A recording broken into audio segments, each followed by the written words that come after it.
کام میں آپ اپنا ایک پراپر اسکیجول بنائیں کہ اس ٹائم مجھے پڑھنا ہے، اس ٹائم میرا اسپورٹس ہے، اس ٹائم میرا فیملی ٹائم ہے، اس ٹائم میرا اپنے لیے ٹائم ہے.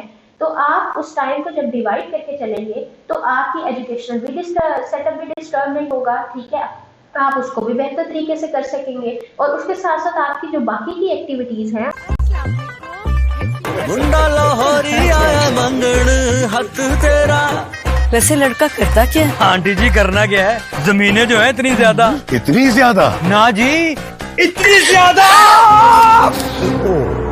امی جی لگا لیا نا داغ زیادہ.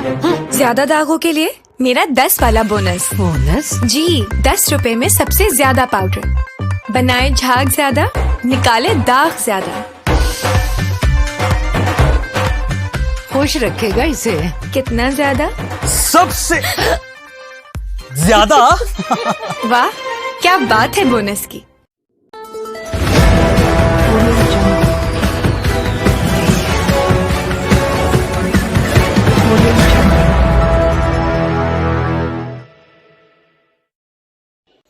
ناظرین، روشنی ٹی وی کی طرف سے آپ کا میزبان پروفیسر عاشق حسین خان مخاطب ہے.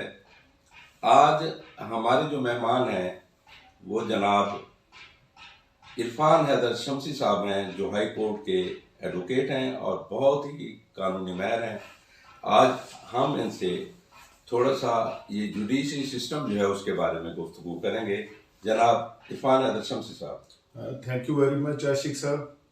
جہاں تک جوڈیشل سسٹم کا تعلق ہے تو جوڈیشل سسٹم بھی اس ریاست کا جو ادر میکنزم ہے یا جو دیگر ادارے ہیں اس سے قطعاً کٹا ہوا نہیں، بلکہ اس سے جڑا ہوا ہے.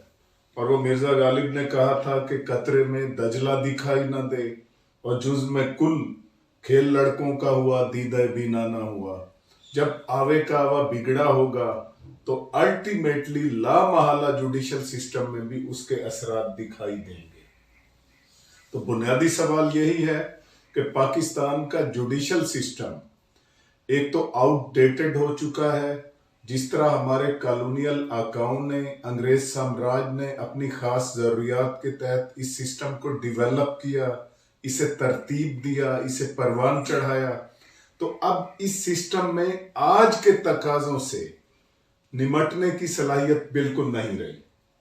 اس کے باوجود کامن مین کو، ایک عام آدمی کو کہیں نہ کہیں ریلیف دلانے کے لیے جج، وکیل، بار اور بینچ مل کے جدوجہد بھی کرتے رہتے ہیں اور تھوڑا بہت اسے ریلیف ملتا بھی رہتا ہے.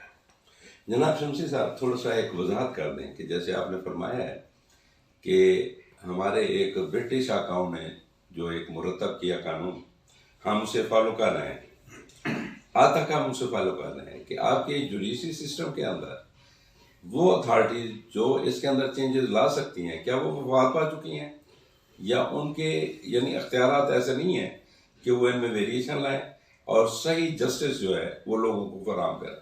جناب شمسی صاحب دیکھیں، میری عرض سنیں. سب سے اہم بات یہ ہے کہ جہاں تک جوڈیشل سسٹم کا تعلق ہے، اس جوڈیشل سسٹم میں جو سب سے بڑا جو تغیر اور تبدل لانا ہوتا ہے اس ادارے کا نام مقننہ یا پارلیمنٹ ہے. اس دھرتی کو شروع سے ایک سیکیورٹی سٹیٹ کا درجہ دیا گیا. اس دھرتی پر جمہوری اداروں اور پارلیمنٹ کو پروان نہیں چڑھنے دیا گیا، جس کے نتیجے میں یہاں پر کسی بھی پازیٹیو جو مختلف دنیا کی ترقی یافتہ جمہوریتوں میں جو عدالتی نظام میں تبدیلیاں آئی ہیں، ہم ان سے بہت پیچھے رہ گئے، جس کے نتیجے میں ایون گورے کا جو قانون ہے اسے بھی اپنی اوریجنل سپیرٹ میں، اس کی جو روح تھی، اس کی سینس تھی، اس میں بھی جو ہم نے ترامیم کی وہ اتنی مسخ شدہ تھی، اتنی آؤٹ ڈیٹڈ تھی کہ ہم نے اس قانون کا بھی حلیہ بگاڑ کے رکھ دیا. اب میں آپ کو کل کی مثال دوں. کچھ خاص پولیٹیکل سینیریو میں گورنمنٹ آف پاکستان نے پیکا prevention of cyber crime act میں پارلیمنٹ کی موجودگی میں ایک آرڈیننس جاری کر کے کچھ خاص لوگوں کی، افراد کی، قوم کی نہیں، افراد کی मफादात को, उनकी शख्सियतों को प्रोटेक्ट करने के लिए prevention of cyber crime act पीका में कल एक ऑर्डिनेंस भेजा ऐवान सदर। आज अभी थोड़ी देर पहले टीवी पर ब्रेकिंग न्यूज चल रही थी कि सदर पाकिस्तान ने उस पर साइन कर दिए, जिसका बुनियादी मकसद क्या है कि इस धरती से हक के तहरीर व तकरीर को ख़त्म करना। और उस कानून के सामने मेरे ख्याल में ज़ियाउल हक और मुशर्रफ की रूहें भी शर्मा रही होंगी। यानी ये शमसी साहब आपने ये कहा है कि ये हमारा इशू नहीं है कि गवर्नमेंट ने क्या किया, कौन सा कानून जो है इम्पोज किया, वो एक गवर्नमेंट के अपने इश्यूज हैं, लेकिन हम सिर्फ लौटते हैं उसकी तरफ, जुडिशरी सिस्टम की तरफ। उसमें आप बताएं कि इसमें कितना गुंजाइश होती है कि एक ले मैन जो है, आम आदमी जो है, उसे कितना रिलीफ मिल सकता है। अच्छा, उससे वो ब्लैक मेलिंग से कैसे बच सकता है? यानी जैसे माशाल्लाह आप वकील हैं, मैं बात कर रहा हूँ गोकला की, कि उनकी गुंडागर्दी तो मशहूर है, यानी एक जो भी आता है उनके पास क्लाइंट उसे वो नोच लेते हैं। जरा इसकी वजाहत फरमाएं। मैं थोड़ा सा वाजे करता चलूं कि वेस्ट में, यूरोप में, अमेरिका में, जहाँ पे मजबूत जमहूरियतें हैं, अदालती निज़ाम है, वहाँ अगर किसी के साथ कोई शख्स ज्यादती करे तो वो फौरी तौर पर कहता I will see you in court, मैं तुमसे अदालत में निमट लूंगा। यहाँ जब किसी से ज्यादती हो, वो कहता है मैं अगले जन्म में अल्लाह ताला के यहाँ तुम्हारी शिकायत करूंगा। क्यों? जो किसी शख्स का जुडिशल सिस्टम पर उस तरह एतमाद नहीं है जैसे होना चाहिए। अब आपने बात की काले कोट की। काला कोट आपने एक एंगल दिया, अच्छे बुरे लोग हर शोबे में होते हैं, हम कभी गलत लोगों को प्रोटेक्ट नहीं करेंगे जो मेरी काले कोट वाली बिरादरी में शामिल हैं, लेकिन इन्हीं काले कोट वालों ने कॉमन मैन को रिलीफ दिलाने के लिए, इस धरती पे इंसानी हकूक के लिए, सियासी और जमहूरी आज़ादियों के लिए हर अहद में जदोजहद भी की है, कुर्बानियां भी दी हैं, और हर डिक्टेटर के खिलाफ जिसने इस धरती के आइन को, कानून को पामाल किया, उसके खिलाफ तहरीक भी चलाई है। इन काले कोट वालों का एक इंतहाई दरख्शां और शानदार माजी भी है, और आज भी ये लोग उन हकूक के लिए कहीं ना कहीं जद्दोजहद कर रहे हैं, और कॉमन मैन को जो थोड़ा बहुत रिलीफ मिल रहा है वो इन वकला कम्युनिटी, इस बिरादरी की जद्दोजहद का समर है। अच्छा शम्स साहब देखें ज़रा, इसके बाद हम थोड़ा सा डिस्कस करते हैं कि बास केसेस जो है ना, कई साल उन्हें गुजर जाते हैं, एक नस्ल जो है वो बिल्कुल यहाँ से डिलीट हो जाती है, तब तक वो केस चल रहे होते हैं नस्ल दर नस्ल, जिन्हें आप कहते हैं सिविल यानी केसेस। उस हवाले से आप बताएं कि ये इतना लिंगर ऑन क्यों होते हैं, क्या रीजंस हैं उसके? देखें, बुनियादी तौर पे हम लोग अक्सर एक मैगजिम है, एक ज़रबुल मिसल है कि जस्टिस डिलेड जस्टिस डिनाइड, कि इंसाफ में जितनी ताखीर होगी उतना इंसाफ की नफी होगी। उसके साथ एक और कॉल भी है, एक और प्रोवर्ब भी है कि जस्टिस हरिड जस्टिस बरिड, या जस्टिस रश्ड जस्टिस क्रश्ड, कि आप इंसाफ को जितना स्पीडी करेंगे, जितना तेजी से करेंगे, उतना ही क्रश होगा, वो तकाजे पूरे नहीं होंगे। तो इसमें बड़ी सादा और सिंपल सी बात है।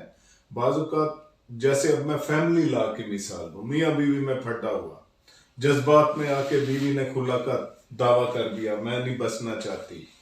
अगर जज within month, within few days, चंद दिनों में केस का फैसला कर दे, तो नतीजा क्या होगा? तलाक हो जाएगी, मासूम बच्चे भी रुल जाएंगे, दो घर उजड़ जाएंगे, बच्चों की तरबियत अधूरी रह जाएगी।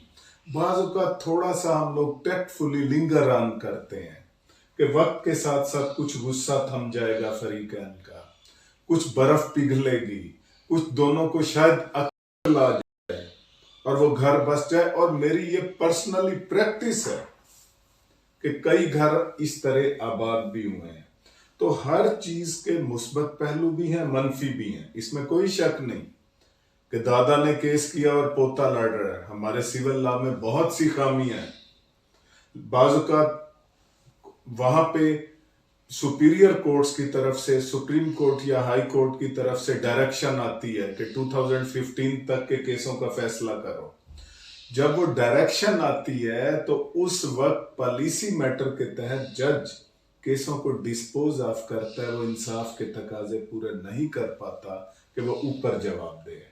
तो इस तौर बाजू का जल्दी में बहुत सारा नुकसान भी हो जाता है, लेकिन इतनी भी ताखीर नहीं होनी चाहिए कि इंसाफ की हैयती और उसका तसव्वुर ही खत्म हो जाए। वो भी अच्छी बात। थोड़ा सा ये बताएं कि जैसे अमूमन एक जनरल टर्म है कि जी जज बिक गया है। एक जज जो उसमें कितना कैपेसिटी होती है कि वो इनजस्टिस कर सके, साहब से उसे जो डिसीजन देना होता है वो कानून के मुताबिक लेना होता है। अगर वो कानून के मुताबिक ना चले तो उसकी साहब है एक क्वेश्चन राइज होते हैं उसके डिसीजन पर। तो इसमें आप क्या बताएंगे, इसमें क्या अमल दखल होता है जजेस का? पहली बात तो यह है कि जज और डिसीजन में थोड़ा सा डिफरेंशिएट करना चाहिए, फर्क रखना चाहिए।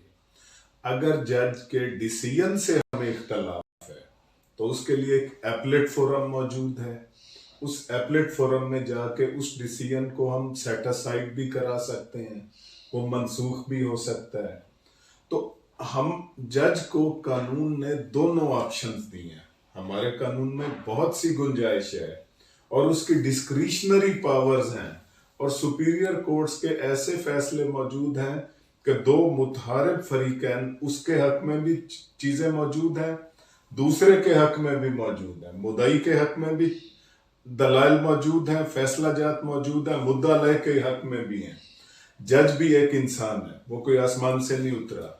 वो अपनी दानिस्त के मुताबिक जिस चीज को दुरुस्त तस्वर करता है वो फैसला करता है।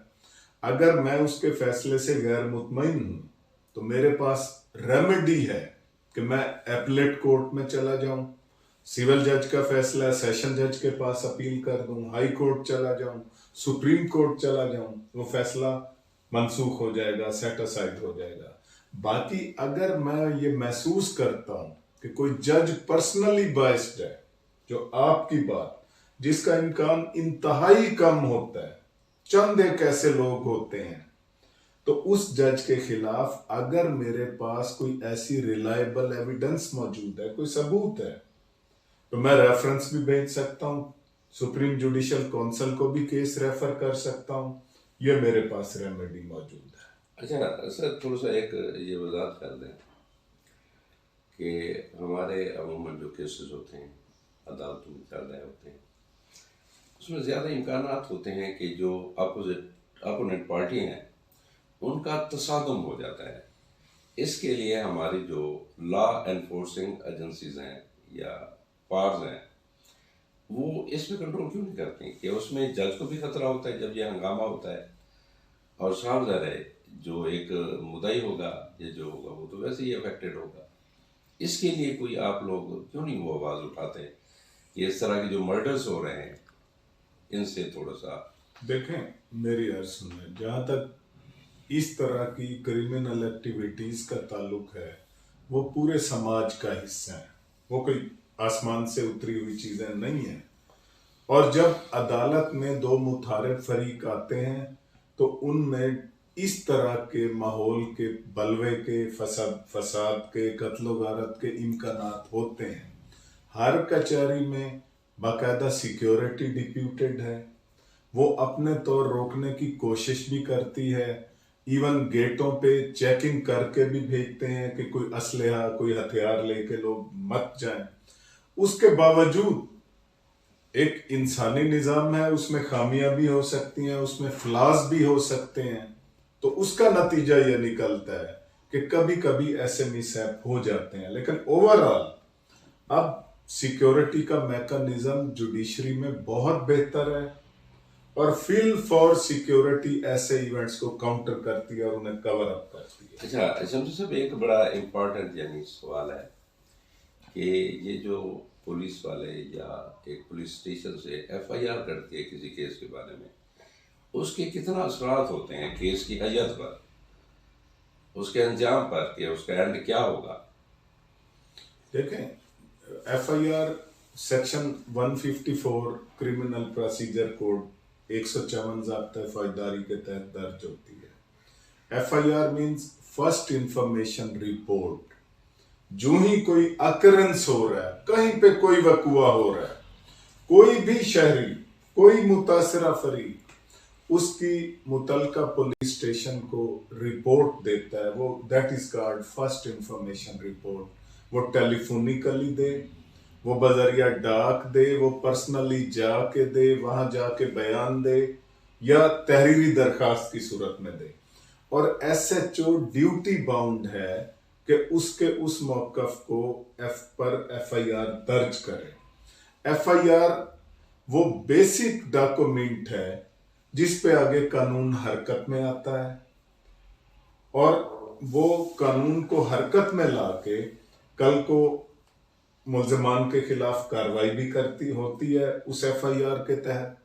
उस कार्रवाई के बाद उस मुकदमे का चालान मुरतब होके अदालत में आता है, फिर शहादतें होती हैं, फर्द जुर्म लगती है, उसके बाद अदालत कानून के मुताबिक केस का फैसला करती है।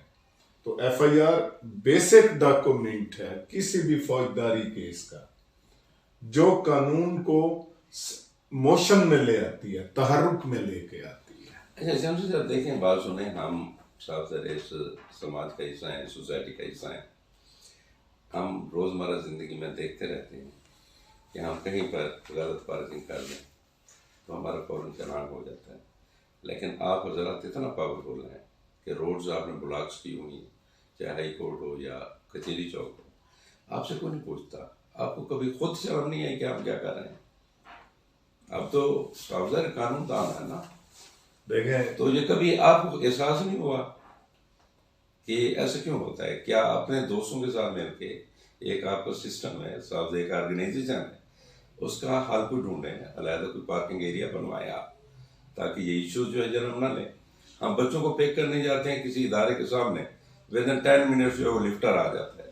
आप लोगों ने पूरी रोड ब्लॉक की हुई होती है, चाहे हाई कोर्ट हो चाहे कचहरी चौक हो, आपसे कोई नहीं पूछने वाला। आप इतना पावरफुल क्यों हैं? एक तरफ आप कहते हैं कि हम जनाब कानून के पास आ रहे हैं, हम तहफ़्फ़ुज़ दे रहे हैं, हम सोसाइटी को इतना प्रोटेक्ट कर रहे हैं, उन्हें हम रिफॉर्म कर रहे हैं, और आपकी अपनी हालत ये है, आप कभी जाते हैं जज को थप्पड़ मार देते हैं, कभी जाते हैं जनाब एक कार्डियोलॉजी सेंटर जो है वहाँ जिन्हें मास्क लगे हुए हैं, जिन्हें एक ड्रिप्स लगी हुई हैं, उनके मास्क उतार लेते हैं। ये क्या है? मुझे ये ज़रा वजाहत फरमाएं। देखें, जहाँ तक मुल्तान बार का मैं मेंबर हूँ, मुल्तान बार ने एक तवील जद्दोजहद के जरिए पुलिस लाइन का अच्छा खासा रकबा गवर्नमेंट ऑफ पंजाब से ले लिया है। उस रकबे पर पार्किंग, अदालतें और चैम्बर्स वगैरह तामीर होने हैं। जाहिर सी बात है, ये एक बहुत बड़ा इश्यू है। जब जगह नहीं मिलेगी तो लोगों ने जगह बनाना है, और बाहर जो आप कचहरी रोड पे जिन गाड़ियों की और सड़क बंद होने की बात कर रहे हैं, वहां पे तमाम तर गाड़ियां सिर्फ वकला साहबान की नहीं, प्राइवेट लोग भी आते हैं, क्लाइंट्स भी आते हैं, वो भी वहीं पार्क करके जाते हैं। जब तक प्रॉपर पार्किंग का अरेंजमेंट बंदोबस्त नहीं होगा, ये इश्यूज बिल्कुल रहेंगे। इसका जिस तरह आम शहरी या आप मुतासरा फरीक हैं, उस तरह मैं भी मुतासरा फरीकैन में शामिल हूँ। हर वकील भी उससे इफेक्ट होता है। एक वकील ने हाई कोर्ट जाना है इस कचहरी से निकल के, एक वकील ने न्यू जुडिशल कम्प्लेक्स किसी स्पेशल कोर्ट में जाना है मती तल बाईपास, तो वो बेचारा भी उसी तरह फंसता है जैसे कॉमन मैन ना वो अपनी गाड़ी उस पार्किंग से निकाल सकता है। पीछे हमारे केसेस डिसमिस हो जाते हैं, हम लोगों को बाज़ औक़ात गाड़ियां छोड़ के रिक्शों पे जाना पड़ता है। तो ये ओवरऑल इस शहर का इशू है जो अब कदरे हल हो चुका है। नाज़रीन, ये जनाब इरफान अहमद शमसी साहब हमारे पास मौजूद हैं। हम थोड़ी सी ब्रेक के बाद दोबारा ये कंटिन्यू करते हैं सिलसिला। ओह सॉरी, इतना गहरा दाग? डोंट वरी, वो सब राइट कर देगा। बॉस, वो मूड को डिलाइट कर देगा। हाँ। वो डर्टी को और राइट कर देगा। यार, ये कौन है जो सब राइट कर देगा? वही जो ब्लू को ब्लू और व्हाइट को व्हाइट कर देगा। लेकिन कौन? ब्राइट सब राइट कर देगा। बिल्कुल, जिद्दी से जिद्दी दाग भी फाइट कर देगा। ब्राइट सब राइट कर देगा। अरे दाग लेफ्ट पे था ना? हाँ तो राइट से राइट कर दिया। ब्राइट सब राइट कर देगा।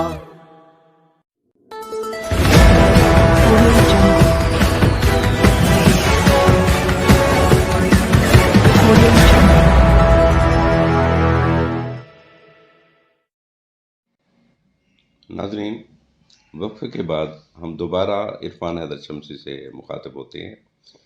हम इनसे ये सवाल करते हैं कि ये फैमिली लॉ के अंदर या फैमिली इश्यूज़ के अंदर जो तलाक की शरह बढ़ी है उसकी वजूहत क्या है और इसका हल क्या है कि इसे हम थोड़ा सा एक प्रोसेस जो है शरह को कम कर सकें।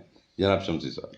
देखें, जहाँ तक समाज में तलाक की शरह बढ़ने का ज़्यादा ये रेशो बढ़ रहा है, तो उस हवाले से एक बड़ी सिंपल सी बात है, उसकी जड़ें हमें फैमिली लॉ की बजाय अपने मुआशरे में ढूंढना पड़ेंगी कि जिस मुआशरे में जॉइंट फैमिली सिस्टम तलाक की एक वजह है, नंबर 1। हमारे समाज में मुआशी मसाइल उससे भी बड़ी वजह हैं कि जब मियाँ बीवी में लड़ाई होती है, वो बेचारा थका हारा आता है, उसके पास पका के देने को कुछ नहीं होता, बच्चों की फीसें नहीं भर पाते, लिटरेसी रेट इंतहाई कम है और गुर्बत और जहालत पॉपुलेशन को भी बढ़ा देती है। माशाल्लाह 8-8, 10-10 बच्चे होते हैं और ऊपर से हमने फैमिली लॉ में जो ये पॉपुलेशन वाला इशू है उसे भी हमने गैर शरई डिक्लेयर किया हुआ है। हमारे कई उलमाए कराम ने एक 6-6, 7-7, 8-8 बच्चे के रब ताला की ज़ात रिस्क देने वाली है, इसमें कोई शक नहीं कि वही ज़ात है, लेकिन उस ज़ात ने कुछ अक्ल भी दी है, दानिश भी दी है, हिकमत भी दी है। तो मेरा सवाल सिर्फ इतना है कि हमें देखना चाहिए कि बच्चे 2 ही अच्छे, भले 10 क्यों ना हो आपके। तो इस बात को हमें गौर करना पड़ेगा कि जो मुआशी मसाइल हैं सोसाइटी में बढ़ते हुए, वो भी तलाक की वजह। हमेशा अदालत आखिरी फोरम है, उसकी वजूहात पीछे होती हैं। एक खातून खुला के लिए क्यों बढ़ती है अदालत की जानिब, एक मर्द क्यों औरत ज़ात को तलाक देता है। मर्द जहाँ तलाक देता है उसकी वजूहात कुछ और होती हैं। उसकी एक वजह लालच होती है कि जहेज नहीं आया, उसकी दूसरी वजह मर्द की हवस होती है कि वो और से और जानिब बढ़ना चाह रहा होता है। लेकिन हमारे समाज में जब कोई लड़की, कोई खातून तलाक की सिमत आती है, वो आखिरी दम तक कोशिश करती है कि अपना घर आबाद रखे। जब जी मैं थोड़ा सा बात टोक रहा हूँ आपकी कि देखें, हमारे यानी समाज के अंदर जितना शरह तलाक देने की है उतना तलाक लेने की नहीं है। ये क्या वजह है? यानी हमारी मेल डोमिनेंस सोसाइटी के अंदर ये जो है चीज़ जो मोस्ट कॉमन है, यानी जहाँ पर ख़वातीन को कोई राइट्स नहीं है, मेल जो है वो डोमिनेंट है हर इशू में। प्रॉब्लम्स उसके हैं, तलाक वो दे सकता है। खुला के अगर केसेस आते हैं आपके पास, उनकी तादाद बहुत कम है जितना रफ्तार से ये तलाक़ें हो रही हैं। ज़रा इसकी वजूहात बताएं, क्या इशू? देखें, बेजोड़ रिश्ते उसकी सबसे बड़ी वजह है कि हमारे समाज में बहुत से रिश्ते इम्पोज किए जाते हैं, बच्चों की मर्जी नहीं पूछी जाती, तालीम की कमी है, मुआशी मसाइल मुसलसल बढ़ते चले जा रहे हैं, जिसके नतीजे में फ्रस्ट्रेशन बढ़ती है, बेचैनियाँ बढ़ती हैं। और उसमें सबसे बड़ी बात कि किसी जागीरदाराना और माकबल जागीरदाराना निज़ाम में जो सबसे बड़ा जो मेल डोमिनेंसी या मेल शोनिज़म, जिसकी जानिब आपने अपने सवाल में खुद ही पॉइंट आउट फरमाया, वो मेल शोनिज़म जो है कि मर्द अपनी मूंछ को नीचे नहीं होने देगा। ये जब तक जागीरदाराना ये इस्तिलाहात, ये रिवायात और ये समाजी ढांचा रहेगा, तो इस टाइप के नाखुशगवार इवेंट बढ़ते चले जाएंगे और समाज में मोहब्बतों का कल्चर ख़त्म हो जाएगा। वो कतन नहीं पिनप सकता इस मौजूदा जो सिनेरियो है इसमें। اچھا شمسی صاحب، اس کے علاوہ ہٹ کر تھوڑا سا ہم آتے ہیں آپ کے جوڈیشری سسٹم کی طرف، کہ آپ کے ججز کی جو اپائنٹمنٹ ہوتی ہے اس کا تھوڑا سا اسٹینڈرڈ ہمیں بتا دیں، چاہے ہائی کورٹ کا جج ہو یا سپریم کورٹ کا ہو، کہ میں نے اکثر یہ دیکھا ہے کہ جو سینئر وکلا ہوتے ہیں انہیں جسٹس بنا دیا جاتا ہے، تو یہ کیا ہے، ایک سسٹم کیا ہے آپ کے، اس کی وضاحت فرمائیں۔ دیکھیں، جہاں تک سول جج یا ایڈیشنل سیشن جج لوور جوڈیشری کا تعلق ہے، پیور اور پراپر میرٹ پر وہ ایگزامینیشن، انٹرویو اور ایک پورے پروسیس سے گزر کر، جیسے CSS یا پبلک سروس کمیشن کا ہے، اس سے بھی زیادہ سخت ایک پروسیس سے گزر کے سول جج اپوائنٹ ہوتا ہے، اور سب سے زیادہ رش آف ورک بھی سول جج پہ ہوتا ہے۔ ایپلیٹ فورم پہ ہائی کورٹ میں، سپریم کورٹ میں بڑا سلیکٹڈ سا کام ہوتا ہے، اور نیچے ہائی کورٹ، سپریم کورٹ یا ایپلیٹ فورم نے نہ شہادتیں لکھنی ہیں، نہ ان کی 150-200 کیسوں کی کاز لسٹ ہوتی ہے روز کی۔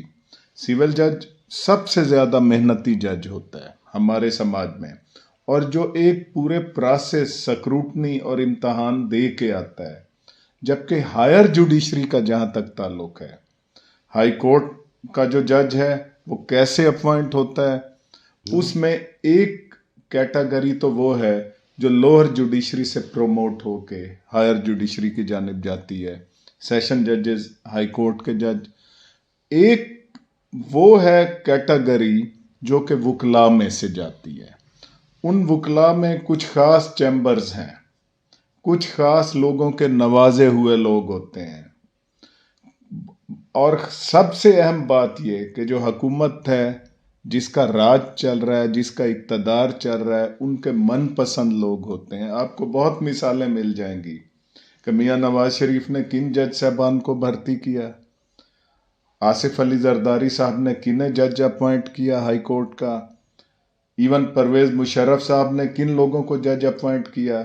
کچھ خاص چیمبرز ہیں، بڑے چیمبرز، SM ظفر صاحب کا چیمبر ہے، سردار لطیف خان کھوسا صاحب کا چیمبر ہے، اس طرح کے بیش بہا بڑے کچھ خاص چیمبرز ہیں جن کا جب بھی ججز کی اپوائنٹمنٹ ہوتی ہے ہائی کورٹ لیول پہ، ان کے کسی نہ کسی بھانجے، بھتیجے، عزیز کو، ایون سینئر ججز کے کسی شاگرد کو ہائی سپریم کورٹ یا ہائی کورٹ کے، یا ان کے کسی بھانجے، بھتیجے، بیٹے کو اس لسٹ میں لا کے اسے آٹومیٹیکلی اس کے جو انکلز بیٹھے ہوتے ہیں وہ اسے پروموٹ کر کے اس منصب پہ پہنچا دیتے ہیں۔ اچھا جناب شمسی صاحب، ایک اور کویشچن ہے کہ آپ کی ایک لا بک ہوتی ہے جس میں ریفرنسز ہوتے ہیں کیسز کے، کہ فلاں دور میں فلاں وقت میں یہ ڈیسیژن ہوا تھا۔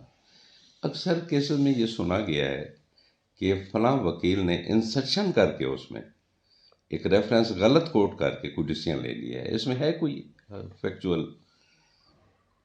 نہیں، یہ کسی دور میں ہوتا تھا، یعنی تھا صحیح، اور اس پہ 1-2 رپورٹڈ ججمنٹس بھی سپریم کورٹ آف پاکستان کی موجود ہیں کہ فلاں وکیل صاحب، میں نام لینا مناسب نہیں سمجھتا، وہ پاکستان کے بڑے پرومیننٹ اور محترم فگر ہیں، کہ جب بھی کوئی دستاویز یا ڈاکومنٹ پیش کریں، کوئی ججمنٹ، کوئی عدالتی نظائر پیش کریں، تو اسے اچھی طرح ویریفائی کر لیا کریں کہ وہ گڑبڑ کر لیتے ہیں۔